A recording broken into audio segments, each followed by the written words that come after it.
मोदी को भूल गए लोग। क्यों? इनका विजन है झूठ बोलो। हाँ, कलाकारी वही है इनकी। हिसाब किताब चुकता है क्या? चुकता हो चुका मैडम। तेजस्वी जी कहते हैं कि मेरे चचा को हाईजैक कर लिया।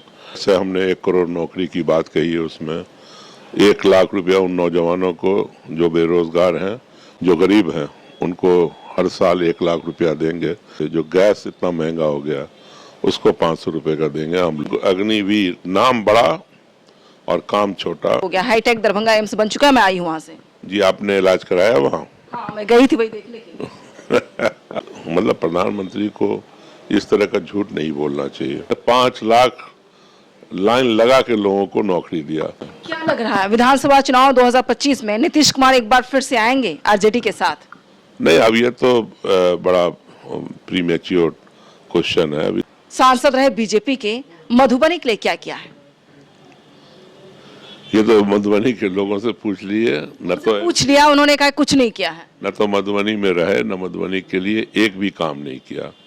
और मैंने कहा कि अगर कोई काम किया है तो बता दो, मैं अपना नॉमिनेशन वापस ले लूंगा। इस वक्त मेरे साथ पूर्व मंत्री अली अशरफ फातमी साहब मौजूद हैं। मधुबनी से प्रत्याशी हैं आरजेडी के, कद्दावर नेता रहे हैं और लगातार अब मैदान में जुटे हुए हैं। अब देखना यह होगा कि चुनावी टक्कर में किसको मात देने की तैयारी हो रही है। मुझे जो ग्राउंड रिपोर्ट पर रिपोर्ट मिल पा रही है वो ये है कि सभी जगह रैयाम चीनी मिल का मुद्दा उठाया जा रहा है और यहाँ पर एयरपोर्ट नहीं है, खस्ता हाल है, उसका भी मुद्दा उठाया जा रहा है। और तीसरा मुद्दा अगर बात की जाए तो स्टेडियम का भी मुद्दा है, बस स्टैंड नहीं, बहुत सारे मुद्दे हैं। लेकिन वक्त की कमी है सर आपके पास, इसलिए मैं शॉर्टकट आज इंटरव्यू लेना चाहूंगी आपसे। सबसे पहले न्यूज़ विन पर स्वागत है सर आपका। आपका भी बहुत बहुत स्वागत और बहुत बहुत शुक्रिया कि आपने मौका दिया। फातमी साहब, पहला सवाल यही होगा, 2024 में 24 वचन लेकर के आप मात देने की तैयारी में हैं। जी हाँ, वो तो बहुत इम्पोर्टेंट है ना, हमारा कमिटमेंट है और जो हम वादा करेंगे उसको पूरा करेंगे। जैसे हमने 1 करोड़ नौकरी की बात कही है, उसमें 1 लाख रुपया उन नौजवानों को जो बेरोजगार हैं उनकी ट्रेनिंग कोचिंग कराएंगे। जो आधी आबादी है हमारी महिलाओं की, जो गरीब हैं, उनको हर साल 1 लाख रुपया देंगे ताकि वो अपने बच्चों का सही तरीके से देखभाल कर सकें। 200 यूनिट बिजली फ्री करेंगे गरीब लोगों को। और ये जो ख़ास तौर से जो गैस इतना महंगा हो गया उसको 500 रुपये का देंगे हम लोगों को। सब अच्छे काम हैं। अब ये 5 किलो देते हैं अनाज, इससे तो कुछ होता नहीं है, उसको डबल करेंगे। 10 किलो अनाज दिया जाएगा गरीब लोगों को फ्री। उसके अलावा हमारे पास जो 24 वचन है उसको गौर से देखिए तो उसमें हमने किसानों की बात कही है, उनकी आमदनी बढ़ाने की बात है। जो पुराने पेंशनधारी हैं, पेंशन बंद हो गया है, उसके बारे में विचार है।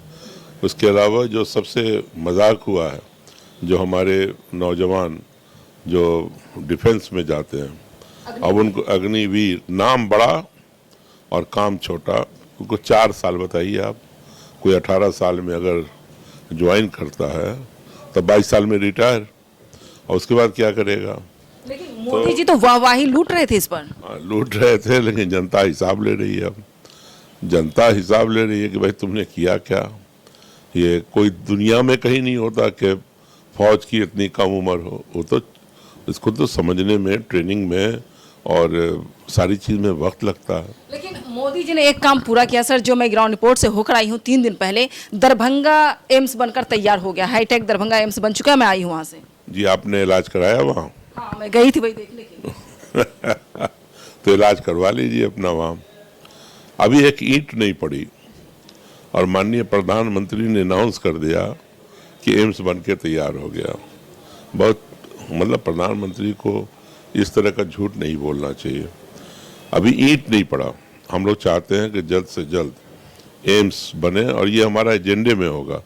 फातमी का भी कोई एजेंडा होगा ना, तो वो उस एजेंडा में ये शामिल है कि एम्स जल्द से जल्द बने और ताकि मिथिलांचल के और नॉर्थ बिहार के लोगों को फ़ायदा होगा। तो वो एक हमारा एम रहेगा। दूसरा, एयरपोर्ट देखिए, ये 1931-32 में महाराजा ने बनाया था। उसका थोड़ा एक्सपेंशन एयरफोर्स की वजह से हुआ 1962 की जंग के बाद। और आज भी वो बेस है। तो उन्होंने उसी पे उड़ान योजना चली, एक छोटा सा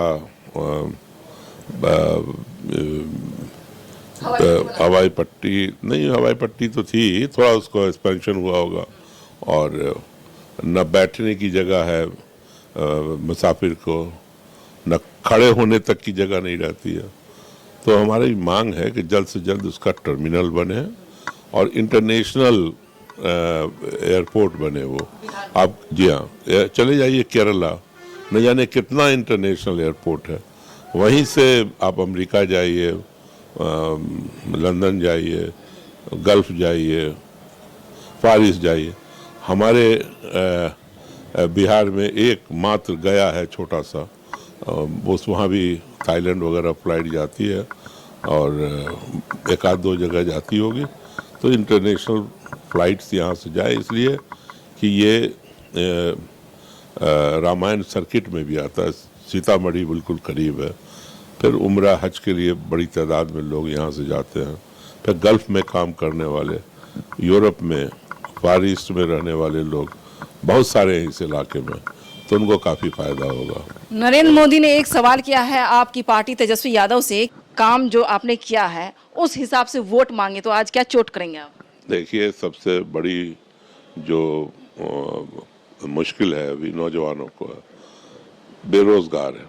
आप बताओ, किसी मुल्क के अंदर युवा युवा युवा अगर घर बैठा हुआ है, रियल ऊर्जा तो उसके पास है। कि न्यूज़बिन पर एक बीकॉम का स्टूडेंट पानी बेच रहा है, एक एमबीए का स्टूडेंट 10,000 रुपये कमा रहा है। हाँ, इसीलिए कहा है हमने कि अपना, हमारे जो 24 वचन है उसके अंदर हमने कहा है कि हम ऐसे नौजवानों को 1 लाख रुपया देंगे और उसकी ट्रेनिंग कोचिंग करके इस लायक बनाएंगे कि वो नौकरी, रोजगार या कारोबार में अपने आप को शामिल कर सके, उसकी इज्जत बढ़े। घर के अंदर बीवी नहीं पूछती है ऐसे नौजवानों को, माँ बाप के सर पे बोझ हैं वो अच्छा, जब तक के ये युवा पीढ़ी काम नहीं करेगी किसी मुल्क के अंदर, तो ये तो है ह्यूमन रिसोर्स, वो नहीं है अगर, तो फिर वो मुल्क आगे नहीं बढ़ सकता। तो हमारी पूरी कोशिश रहेगी, और देखा होगा आपने जब तेजस्वी 20 का असेंबली चुनाव लड़े और उन्होंने कहा कि अगर हम मुख्यमंत्री बने तो पहला काम करेंगे कि 10 लाख नौजवानों को रोजगार देंगे, नौकरी देंगे। तो बहुत सारे कमेंट्स आए उस जमाने में, लेकिन जब वो 17 महीने के लिए डिप्टी सीएम बने तो जो विभाग उनके पार्टी को मिला था या उनको मिला था, उसके अंदर उन्होंने 5 लाख लाइन लगा के लोगों को नौकरी दिया। नौजवानों की धड़कन अब तेजस्वी यादव इस रोजगार की वजह से, नौकरी की वजह से हो गए हैं। देश ही नहीं, प्रदेश में हर एक जगह उनकी चर्चा इसलिए हो रही है। आपको क्या लग रहा है, अगर नीतीश कुमार आपके साथ होते तो क्या तेजस्वी यादव इस तरह से ऊर्जावान नजर आते? फिर नहीं, बिल्कुल होते। देखिए, अब तेजस्वी जी कहते हैं कि मेरे चचा को हाईजैक कर लिया, तो हाईजैक कर लिया गया, तो चचा के लिए कोई भी बुरा नहीं सोचता, वो हम लोगों के भी बड़े भाई की तरह हैं, और उनके इर्द गिर्द रहने वाले लोगों ने उनको कंफ्यूज किया, और ऐसे सोशल जस्टिस हो, सेकुलरिज्म है, उनका भी कमिटमेंट है, और वो इसी धारा के लोग हैं। तो हम लोग कभी बुरा नहीं कहते उनको, हाँ, उनका साथ बुरा है, ये बात सही है। तो हम लोग पब्लिक मीटिंग में भी उनको बुरा भला नहीं कर रहे हैं। तेजस्वी यादव हर जगह सम्मान से और एक चचा की हैसियत ही से उनको एड्रेस करते हैं। क्या लग रहा है, विधानसभा चुनाव 2025 में नीतीश कुमार एक बार फिर से आएंगे आरजेडी के साथ? नहीं, अब ये तो बड़ा प्रीमेच्योर क्वेश्चन है, अभी तो टाइम लगेगा इसमें, और अब उसकी देखिए, अब कोई संभावना और ज़रूरत तो वक्त के हिसाब से होती है, लेकिन अब तेजस्वी आगे निकल चुके हैं। लोग, नौजवानों के अंदर ये है कि भाई यही हमको आगे लेके चलेगा, और ओल्ड लोग भी खुश हैं कि भाई चलो हमारे बच्चों का, हमारे नौजवानों का ख्याल करेगा तेजस्वी, तो एक अच्छी मैं समझता हूँ कि शुरुआत हो चुकी है और 2025 में उसका जवाब भी दुनिया के सामने आ जाएगा। युवा हो, बुजुर्ग हो, बच्चे हो, हर कोई महागठबंधन पर बहुत ज्यादा उम्मीद जताए हुए हैं कि हम लोग उम्मीद करते हैं कि नौजवान युवा अब आएंगे मैदान में तो हम लोगों के साथ भला होगा। और युवा इसलिए बेरोजगार इसलिए ज्यादा उम्मीद कर रहे हैं क्योंकि उनको रोजगार चाहिए। देखिए, एक पीरियड था जब सामाजिक न्याय की बात कही लालू प्रसाद जी ने, वो दौर खत्म हो गया, सारे जो मांग थी वो सब हो गया। अब आर्थिक न्याय, और आर्थिक न्याय में सभी धर्म, सभी जात, सभी बिरादरी, हर तरह के लोग आते हैं। तो अब हम लोगों को आर्थिक न्याय करना है। अगर चंद मुट्ठी भर लोग हिंदुस्तान की जो संपत्ति है उस पर कब्जा करते चले जाएंगे, उसकी दौलत की पे कब्जा करते चले जाएंगे, उसकी मुल्क की आमदनी पे कब्जा करते चले जाएंगे, तो ये जो गांव में रहने वाले लोग, कमज़ोर लोग, उनका क्या होगा? तो उनकी ज़िंदगी अच्छी होनी चाहिए, यही हम लोगों का इरादा है और उसमें तेजस्वी की सोच बहुत पॉजिटिव है। कि जितनी संख्या भारी उसकी उतनी हिस्सेदारी, इसके बावजूद आरजेडी द्वारा 4 टिकट काट दिए गए। कहीं ना कहीं मुसलमान खफा हो गए थे। नहीं, देखिए, ये समझ लीजिए, जहाँ तक आपने मुसलमान के बारे में कहा, एक 5वां टिकट भी था, लेकिन 5 टिकट रखा था उन्होंने। देखिए, ये सब परिस्थिति की बात होती है और हालात पे टिकट होते हैं। उन्होंने बहुत प्रीमेच्योर सोच लिया था कि शायद मुझे लोकसभा में जो हालात हैं मुल्क के, उसमें कम टिकट देना चाहिए। और उन्होंने 2 जो लोकसभा के पोटेंशियल उम्मीदवार थे, जो पिछली दफ़ा 2019 में लड़े थे, अब्दुल बारी सिद्दीकी और दूसरे सैयद फैसल अली जो शिवर से लड़े थे, दोनों को उन्होंने एडजस्ट किया। दोनों को ऐसे नहीं छोड़ दिया कि भाई आपको टिकट नहीं मिलेगा, वो एमएलसी बनाए गए, ठीक है ना। तो वो एमएलसी बन गए, उसमें क्या बुराई है? वो भी तो एक ओहदा है जिसको भरना है। तो अब हो गया 2 प्लस इधर से 2 आ गया 4, तो ठीक है। राज्यसभा अशफाक करीम साहब, अशफाक करीम साहब नहीं, फैयाज भाई हैं, फैयाज राज्यसभा सांसद तो वो छोड़ चुके हैं। तो भाई, अब किसी को बांध के तो रखा नहीं जा सकता। अब वो चले गए तो उनकी मर्जी है। इसी पर चोट करते हुए कांग्रेस के वरिष्ठ नेता हैं साजिद मलिक साहब ने सवाल किया था कि मुसलमान ठोक ठोक कर आरजेडी को वोट करते हैं, इसके बावजूद भी उनको ठगा गया है। ये बात तो राहुल गांधी ने नहीं कहा। अखिलेश सिंह जो पार्टी के अध्यक्ष हैं, उन्होंने भी ऐसी कोई बात नहीं कही। और कोई क्या बोले, देखिए, इरादा, मिशन और आपका कार्यक्रम, आपकी थॉट, आपकी सोच, वो क्लियर होनी चाहिए, विजन क्लियर होना चाहिए। तो देश के बारे में, प्रदेश के बारे में राजद का सीधा साधी मानना है कि यहाँ पर भाईचारा रहे, प्यार रहे, मोहब्बत रहे, सबको मिल कर के चलना है, सबको मिलकर विकास करना है, सबको मिल के आगे बढ़ना है। इधर मतलब सबका टिकट कम हुआ, यादव का टिकट भी कम हो गया। अब देखिए किस तरह से गणित बैठाई गई कि सबको, भाई ये कह दिया है कि ये बाप की पार्टी भी है और ये A to Z की पार्टी भी है, एवरीवन विल बी इंक्लूडेड। तो कोई जात को नहीं छोड़ा गया, कोई बिरादरी को नहीं छोड़ा गया, सबको। अब आप कहिए 4% आबादी है कुशवाहा की और उसको 7 टिकट मिला गठबंधन से, तो ये कितनी बड़ी बात है। भारतीय जनता पार्टी वोट लेती थी दबा करके कुशवाहा से, उसको 1 टिकट नहीं दिया उसने। तो यही फर्क है, हम लोग सबको लेके चलना चाहते हैं और वो बोलने से नहीं होता, सबका साथ, सबका विकास और सबका विश्वास।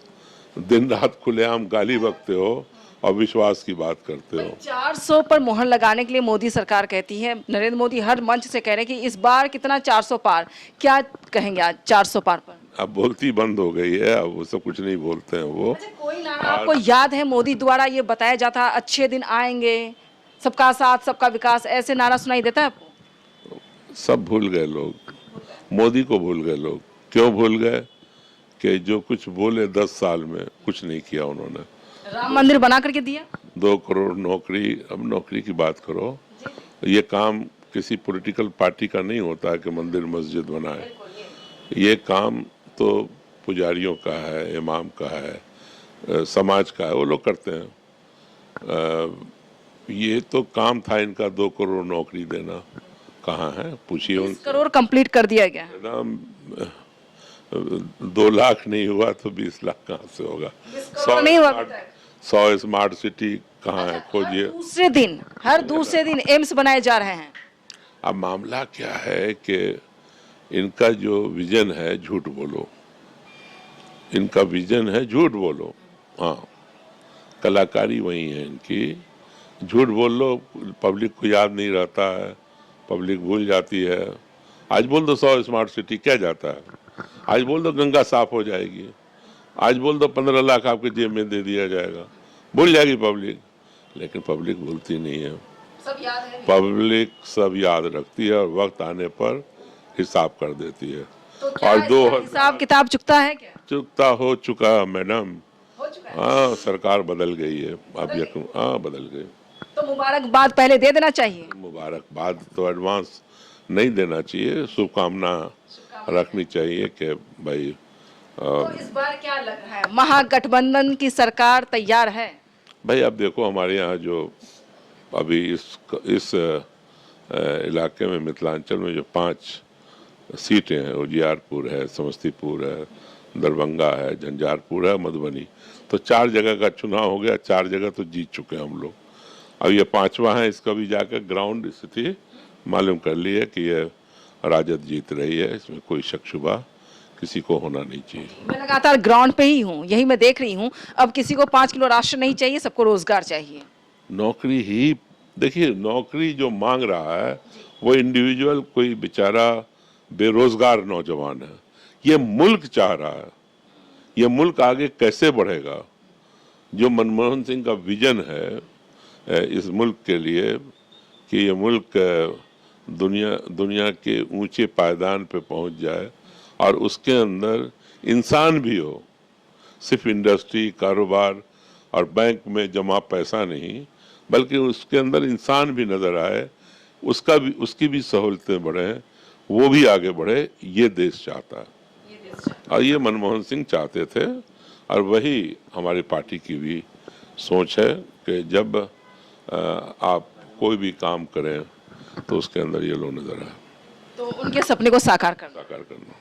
बहुत शुक्रिया सर। फातमी साहब, आपने तमाम सवालों का जवाब दिया है और जो मैनिफेस्टो जारी की गई उस मैनिफेस्टो में ये साफ देखा जा सकता है कि बिहार में जो गरीबी है, पिछड़ापन है, जो भी परेशानी है, जो बेरोजगार है, उन तमाम मुद्दों पर आरजेडी पूरी तरीके से तैयारी कर चुकी है और मैनिफेस्टो के हिसाब से काम किया जाएगा। अगर गठबंधन की सरकार बनती है तो फिर मैं आकर करके यही सवाल जवाब फातमी साहब से करूंगी और तेजस्वी यादव से भी करूंगी कि सर काम कब से शुरू होगा। हालांकि मधुबनी में बहुत समस्याएं हैं, बहुत परेशानियां हैं। अब मैं स्टेडियम भी जाऊंगी, वहां पर भी रिपोर्टिंग करूंगी ताकि लोगों को पता चल सके कि यहां पर। एक सवाल लास्ट में पूछना भूल गई सर आपसे, सांसद रहे बीजेपी के, मधुबनी के लिए क्या किया है? ये तो मधुबनी के लोगों से पूछ लिए, न तो पूछ लिया, उन्होंने कहा कुछ नहीं किया है। न तो मधुबनी में रहे, न मधुबनी के लिए एक भी काम नहीं किया। और मैंने कहा कि अगर कोई काम किया है तो बता दो, मैं अपना नॉमिनेशन वापस ले लूँगा। अब 2 दिन बचा है, अब भी वो एक काम बता दें कि भारत सरकार के द्वारा लाए हों और यहाँ हुआ हो तो मैं वापस ले लूँगा अपना नॉमिनेशन। मैंने तो कह दिया। खुली चुनौती दी है? खुली चुनौती नहीं है, ये सच्चाई है। कोई जवाब मिला आपको? कोई जवाब नहीं। अभी आप भी दे देना। मैंने कहा मैं अभी तो 2 दिन है, मैं वापस लेता हूँ। देखिए, एक तो ये रहा, दूसरा ये है कि हम तो यहाँ के कुछ भी नहीं थे। चले जाइए, यहाँ के हर प्रखंड में मेरे कलम से दिया हुआ कस्तूरबा गांधी आवासीय विद्यालय मिलेगा। आप चले जाएं, ये नवोदय विद्यालय की बिल्डिंग हम मंत्री थे, फाउंडेशन किया, बनवाया। एक केंद्रीय विद्यालय मैंने यहाँ दिया, वो भी हमारे वक्त में हुआ, हमारे कलम से हुआ। आज तक उसको 15 साल ये लोग रहे, जमीन या कोई बिल्डिंग नहीं दिला सके। वो आज भी अपना घर तलाश कर रही है। केंद्रीय विद्यालय सैंक्शन है, अभी भी मौजूद है। तो भाई मैं सलाम करता हूँ ऐसे लोगों को कि आप ये ठान लिया है कि हम एक भी काम नहीं करेंगे, आप फिर भी जीतेंगे। तो पब्लिक पूछ रही है कि क्यों नहीं किया तुमने। जनता का एक सवाल है कि जब अशोक यादव से सवाल किया जाता है आपने विकास क्या किया है, आपको वोट किस नाम पर दिया जाए, तो अशोक यादव का जवाब आता है मोदी जी के नाम पर वोट कीजिए आप लोग। कहते हैं कि ऊपर वाले के नाम पे करो। अब बताओ, ऊपर तो सबको जाना है, कोई बचेगा धरती पर?